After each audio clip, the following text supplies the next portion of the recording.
Welcome to the Book Faire podcast. My name is Anthony, and this week we have an interview with Greg Howard, author of The Visitors, a middle grade novel about ghosts, trauma, and identity. The Visitors is currently available in digital and hardcover and is being released in paperback on April 7th. Just a reminder, coming next week on Wednesday will be an episode covering another week of new releases, and then on Friday, another interview. If you wish to keep up to date with contemporary authors and releases in children's literature, make sure you are following wherever you are currently listening. Now on with the show. Hello, Greg. How are you doing today? I'm great. How are you, Anthony? I'm wonderful. Thank you so much for giving me your time today. Can you just start off by introducing yourself and the title that we'll be discussing today? Sure. I'm Greg Howard. I am a middle grade author, also have written young adult. I currently live in Nashville, Tennessee, but I grew up on the coast of South Carolina, and that's where all of my books are set, in the state of South Carolina. I think that's because it kind of shaped my imagination when I was a kid. And the book we're talking about today is called The Visitors. It's my latest book. I do have a new one coming out later this year, but this is my most current book. The Visitors, that released in 2022. Can you talk a little bit about what it was like when it was first coming out, where you were as a writer, and what the process was for getting it finished? Sure. It was a hard book to write. It is a ghost story. There are a lot of kind of heavy and serious topics that are dealt with in the book, along with a lot of wit and humor and heart, which you, of course, have to have in middle grade. And it was a hard book to write, and because it had all that going on, but also because we were coming out of, the COVID lockdown in 2020 in February. My book before that came out, Middle School's a Drag, and it came out the month that we went into lockdown. So that book just got slaughtered as far as all my events were canceled, of course, and everybody was going inside. And it was really frustrating. So I spent that time writing The Visitors. And by the time The Visitors came out in the first quarter of 2022 is when we were getting kind of that, we thought we were in the clear, and then we got that second round, that new strand, and there was some more lockdowns. And right when The Visitors came out, then again, more events went virtual. My tour was canceled. It was just a very frustrating time to be an author and trying to get these books out. So it never quite got the push and the attention I felt it deserved. And therefore the paperback kept getting pushed off, and which is why the paperback is only now coming out in 2026. And with the release of the paperback, are you starting to see more of these? Events that you kind of missed out on before? Oh yeah, there's everything is back in full swing. I used to do a lot of book festivals. All those were canceled back then. And now there's tons of book festivals going on in 2026 that I'm being booked for, and planning some special author tours and events. It's just a whole different environment this year, and hopefully, fingers crossed, it will stay that way. And now that the book is currently out, so people can go out and read it, but there is also this big push for the paperback. Let's get into what the story is, what the setting is. Of course, it takes place in South Carolina, but can you talk a little bit about the actual physical location that The Visitors takes place in? Sure. I grew up in Georgetown, South Carolina, which is near the coast, and I grew up next to, just a little bit down the road from, that's what next to is in the country, an old deserted rice plantation. And I am quite a bit, older than a lot of folks reading this book. So I grew up at a time when this deserted rice plantation was kind of a legendary fixture in our community. It was called Mansfield Plantation, and it was believed to be haunted. And me and my friends would ride our bikes down this really scary, long, it was like a 2-mile dirt road right through the woods, and no lights or anything. It was really spooky.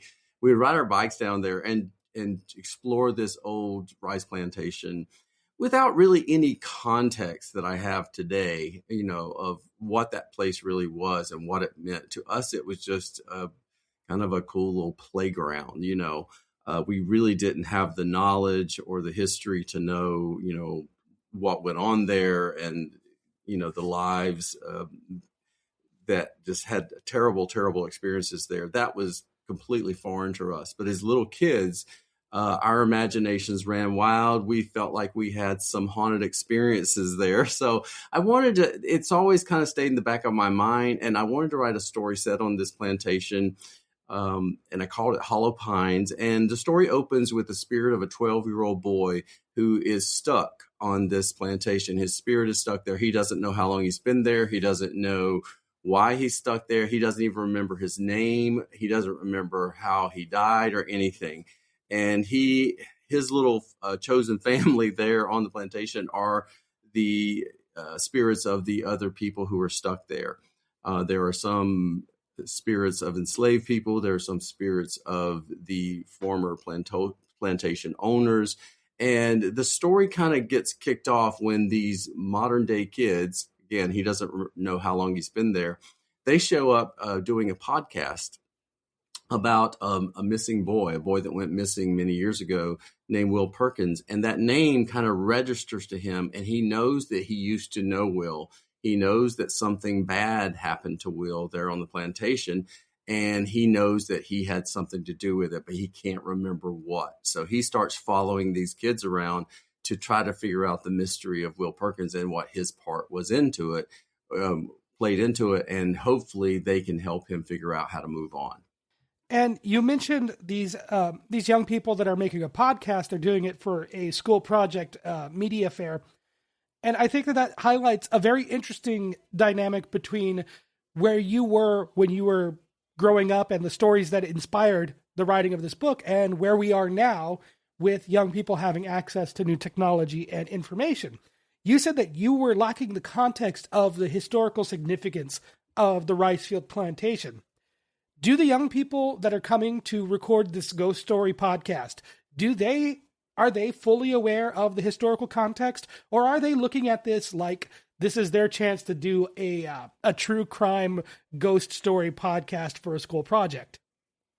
They are looking at it more as you do when you're 12 with your own interests at heart, if you know what I mean. So they are more interested in solving this mystery of this missing boy and winning the school media fair with this podcast they're doing, and they're really into it, into the electronics of it and the tech of it, and solving this mystery because they are of a generation where they're very familiar with podcasts, especially true crime mysteries.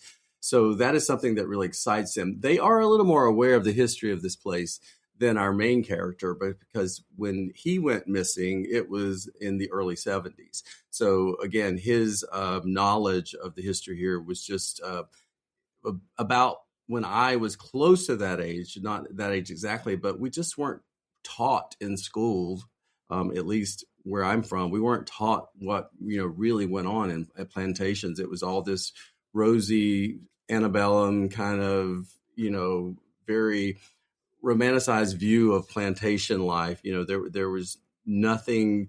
We were told that the enslaved people were like family to the owners and all that kind of stuff. Which we know is just is not the whole truth. And so by the time these modern day kids, of course, they're a little more aware of the history of the plantation. But like you said, their main focus is just on their project and what they're doing. And so as the author and someone who typically writes for younger readers, both middle grade and young adult, how did you balance that narrow perspective of these three young children coming into this place? And how did you balance their perspective with not going too far into portraying them as either selfish or self-interested or just unaware of the reality of the setting that they were in? Well, for them, for the modern day kids, like I say, they did have a little more context than our main character did, but they come in contact with, for instance, the spirits of the enslaved that are still there, who are friends of our main character, and they learn their stories. They learn through these characters who had very rich stories and rich lives, but also stories and lives of a lot of heartache and trauma. They don't really, I don't think the kids come off as like, being kind of self-centered in what they're doing, because they are very respectful of the place, and they do feel a reverence about just what the place is. And I think that's the thing that's missing in education today. Well, I can't say all education, but in some education, is just understanding that these things should be studied. We should learn from our past, so we don't repeat some of those mistakes. But these kids are very open to learning about the history and very respectful of it. And there's also a really cool parallel between these three children, who we have not mentioned their names yet. They are Thomas, Maya, and Mateo, and our unnamed protagonist. And that is that they have I wouldn't say an obsession, they have an interest in modern media and podcasts, where our protagonist looks up to, respects, and idolizes, and kind of in a way wants to be like Walter Cronkite. Can you talk a little bit about who that figure is for young readers who may not be aware? Yeah, sure. For many, many years, decades, Walter Cronkite, that's back in the day when we had network TV and there were 3 networks, and you either watched the CBS Evening News or ABC Evening News or NBC Evening News.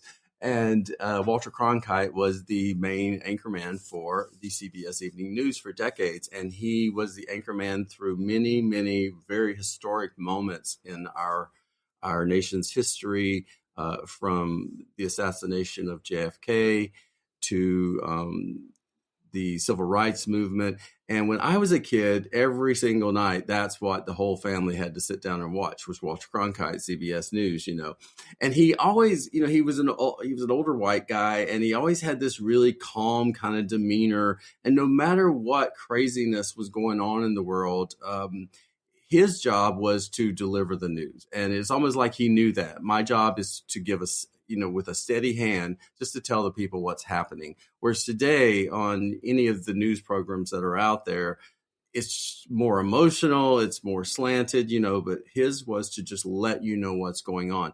But he also, for a young kid, and, like during the Vietnam War and all that, he just had such a calm presence and a steady voice and a commanding voice that I was enthralled by him. I just thought he was this godlike figure.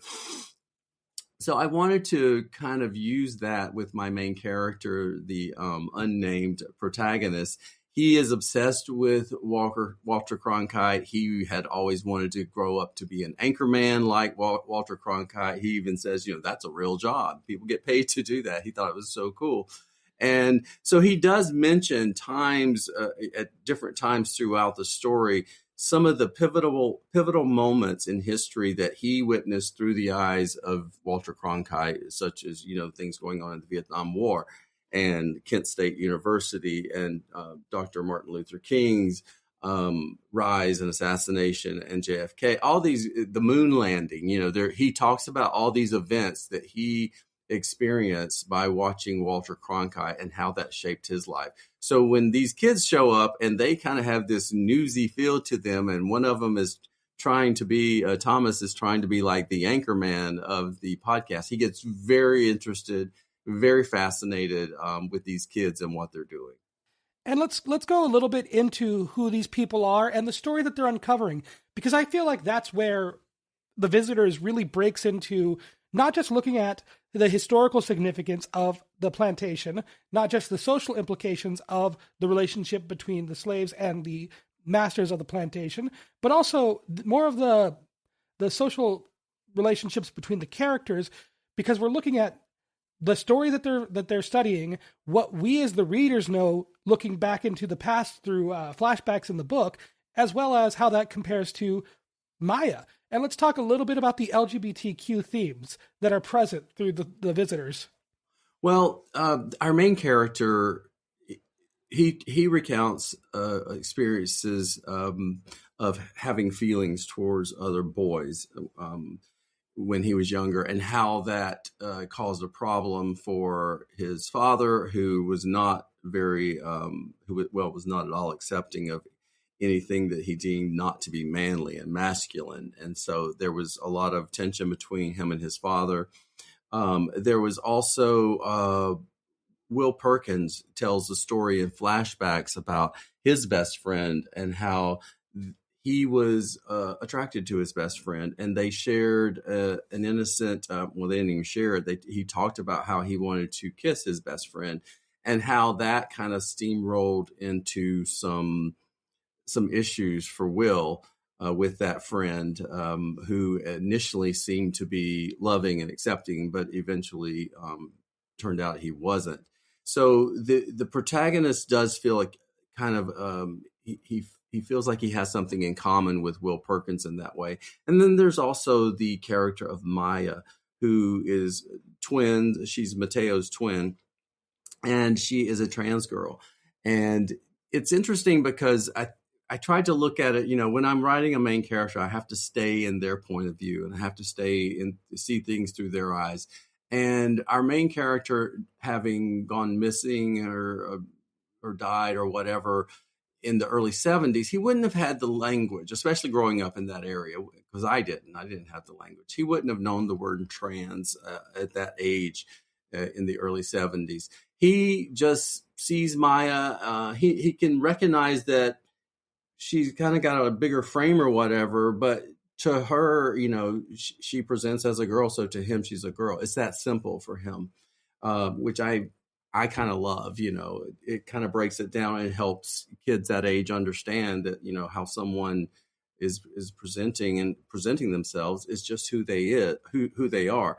But there's also a little tension that you get a little bit of all the way through the book between Thomas and Maya. And it has to do with them having been best friends since they were very young. And now this change that Maya is going through, and how Thomas is not handling it very well, because it's not, he can't quite get his head around that this is the same person that was quote unquote was his best friend for all those years. So they have to work through that, through those kind of difficulties in their relationship. And I think any kid this age is going to have those kinds of questions and difficulties. And so, Greg, you mentioned the tension between Thomas and Maya, and how our protagonist lacks the language to describe Maya outside of just seeing her as a girl. And this gets into a little bit of the kind of current tensions that we're seeing rise up in the United States, especially, where some people may say that being trans is a new thing. Are you okay with talking a little bit about how our protagonist is seeing this without that negative connotation, without poisoning the well here, without having that taught hatred? Can you talk a little bit about how these people exist and have existed? Right. And have existed for a long time. But he hasn't had any experience. Like I said, again, this was based on how I grew up, very much so. So, there was no talk of trans people. There were not even talk of gay people. In my day, growing up back then, I didn't see little boys like myself who were attracted to other boys in books, on TV, in movies, anywhere. That's why I feel it is my calling to write books like this, that, so kids like I was can see themselves in books. But yeah, it's kind of his innocence that I really love, the main character's innocence about it all, because he can kind of tell there's something going on, but he doesn't worry about it too much. He's like, okay, well, she's a girl, and he just kind of takes things at face value, because he doesn't have, like you said, all that junk that's been fed into him and lorded over him to make him feel a certain way about trans people. He's never even heard that word. So he doesn't know how to feel about it. He doesn't know to feel negative or positive or anything. He just breaks it down to, she says she's a girl, so she's a girl. And I think that's kind of beautiful. And I think that's one thing when I talk to my friends, even my gay friends, and I'm a gay man, who, even within the gay community, there are some people who don't give a lot of grace to other members of their community. Some gay men, don't give a lot of grace to trans women or trans men, for instance. And when I'm talking to them, and they have such a hard time trying to just wrap their head around it to try to quote unquote understand it. And I get so frustrated because it's like, it doesn't matter if you understand, if that person says they're a woman, they're a woman. If they say they're a man, they're a man. If they say they're non-binary, they're non-binary. You just, what does it matter to you? How does it affect your life? It just, be respectful. And if someone, wants to use she, they pronouns or he, him pronouns or whatever, what's it to you? How is it going to negatively impact your life? So I think it boils down to respect and getting back to a place of empathy and respect. And one of the ways I think kids can learn empathy is by reading stories about people who are not like them. So that's why I want to keep writing these books. And I hope, straight kids read my books because they can learn about kids that are different from them. I've talked about this openly on the podcast through interviews and through other segments, but I'm married to a trans woman, and I met her about 4 years ago now, and we've been married for a little over 2 years now, I think. And she will tell me stories of her childhood. And I've talked to her about this, that when she tells me about her childhood, I have an image in my head of a young girl who did not physically exist in that time. She did not look that way, the way that I imagine her. And there are pictures of her as a child that just do not match the image in my head that I have built up. And that's one of the things that's like kind of looking at the way that you, like you said, taking people as they say that they want to be, how they want to be referred to, if they say that they go by she, her, or they want to use non-gendered or non-binary pronouns, and just being accepting. And it's one of those things where like, this is the kind of thing that a lot of people are not familiar with. And that's why I appreciate authors like yourself who are writing this and are saying very openly, I want people that are not represented in this book to read it, to gain that understanding and that empathy. Because reading stories like these, like The Visitors, and reading stories like Maya's is the thing that bolsters empathy in young readers. Right. Sorry, I was kind of rambling there. I had a question I wanted to get that back to. No, that's okay. And there, I was just going to add that you made me think of something else. Is like, racism is dealt with in the book, and the issues not only of the enslaved people, but what was going on at the time when the kid got stuck at the plantation. With the civil rights movement. Excuse me, the civil rights movement. And the thing about growing up in the South as a white kid, I say this in my author's note at the end of the book, I hope that white kids will read this book, because these are issues that they never have to think about, if for nothing else, just to cause conversation, for white kids to stop for a moment and realize, these are things that I don't ever have to worry about. Because I certainly didn't when I was that age, and there are many things even today as a grown man, as a white man, I don't have to think about or worry about if I choose not to. It's a choice, to read anti-racist books and to learn and to grow your mind in that way. So, I hope that kids outside of the people represented in this book do read it, and I hope their parents do too. And that does remind me of like one of the earliest hooks when I started reading through this. One of the early moments that really hooked me in was our protagonist expressing grief for not being able to recall what traumatic thing happened on the plantation that kind of anchored his spirit there. And one of the other ghosts laying down a plate of breakfast for him said, "Oh, you can't remember the one bad thing that happened to you here." And it's sort of acknowledging that, where there is that that idea of intersectionality and not putting one person's suffering over another's. Because while yes, our protagonist was the subject of bigotry in his own ways, that doesn't downplay or belittle or make less the other suffering, and vice versa, where there are other spirits on that plantation that experienced and objectively experienced far worse oppression than he did. Exactly. But that doesn't diminish his own history and his own life's story. Right. Right. And the character that said that to him, was the spirit of an enslaved woman, a Black enslaved woman on the plantation who suffered just horrible, horrible trauma at the hands of her masters.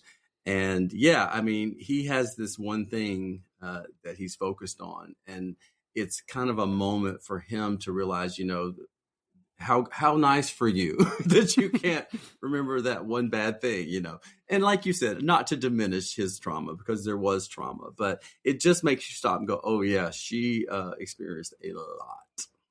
And it's like, it is that thing of intersectionality where you recognize other people's struggles, but also make sure that other people recognize your struggles. Because maybe the protagonist wasn't open about what he was going through in life that led him there, that led him to be where he is, even if he couldn't remember the whole story. And I do want to give you a chance to respond, but I also want to close this out with the same question that I ask all authors on the podcast. And it's very open-ended, so please use this as like your final words and also just anything else you'd like to say. Greg, how do you see yourself and the work that you do as a writer? Well, I think the one word that came to mind when you asked me that, popped right into my head, was necessary. It's not always fun, because I do get attacked a lot, in the media, with book bans. I get some nasty letters sometimes just for having queer representations in a book, in a middle grade book, that for that reason alone. And honestly, sometimes I think, why am I doing this? Middle grade, I'm not really, burning it up as far as these, I'm not going to make a fortune doing this, but that was never really the reason. I had a whole career in the music business, so it wasn't really ever about money, but still, it's hard work. Writing a book is hard, and it takes a lot out of you. And then you have to deal with all the junk with the publisher. You feel like, they're working against you sometimes. You have to promote it yourself. Sometimes you have to pay for your own promotion. There's just all these, why do you do this? Why do you do this? Why don't you write something in a different genre, that would be so much easier? My books have been, dragged on Fox News and, banned in schools. But I think to say all that, to say necessary, is because, again, I always go back to the fact that when I was that kid, that age, I just did not have access to books like this. And it would have made all the difference in the world, in my life. I would not maybe have gotten to a place where I wanted to not be alive anymore, which I did at a very young age. I got to that point, a very dark place. And the frightening thing is, when I talk to kids today in the 2020s who read my books, and they come up to me at an event and they say to me, this is the first time I've ever read a book with somebody like me in it. And they're talking about a queer kid. And if, I used to be shocked by that, because I know there are other books. I'm not the only author, writing these kinds of books. There's lots of it now, but it's access. That's the key. So these kids that are telling me that their access is being limited and restricted, which is dangerous for those kids, because it makes them feel alone. To wrap it up, as you said, I just want to keep writing these books so that kids like me, like I grew up, can know that they are seen, that their stories have value, and I want them to have their happily ever afters. Thank you. That was an interview with Greg Howard. Greg's book, The Visitor, is currently available in digital and hardcover, with a paperback release coming on April 7th. You can learn more about Greg and his work at greghowardbooks.com. This will conclude another episode of the Book Faire podcast. If you appreciate the work happening on this show, you can show your support by commenting or following wherever you are currently listening, or following the podcast on Instagram, Blue Sky, and TikTok at Book Faire Pod. You can also go to patreon.com/thebookfair to find episodes posted early, as well as links to news sources covered on the show. Following is free, and there are no posts hidden behind a paywall. You can add the Patreon RSS feed to your preferred podcast platform. Of course, the best way to support the Book Faire podcast is simply to share it with a friend, an educator, or a young reader in your life. Thank you so very much for listening, and as always, I'll talk at you next time.